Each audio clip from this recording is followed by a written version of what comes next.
মধুপুর নামে ছোট্ট একটি গ্রামে বাস করত এক বুড়ি। বহু বছর আগে তার স্বামী মারা যায়। তার কোনো সন্তানও নেই। বুড়ি একা একাই জীবনযাপন করে।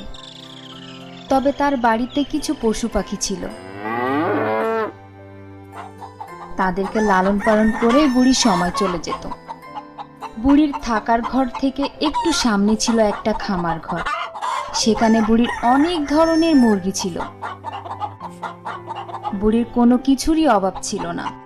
প্রতিদিন মুরগি যা ডিম দিত তা বিক্রয় করে বুড়ির সংসার চলে যেত।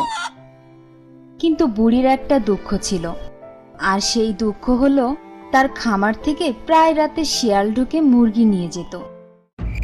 বুড়ির বাড়ির পিছনে ঘন কালো জঙ্গল ছিল। সেখানে বাস করে কিছু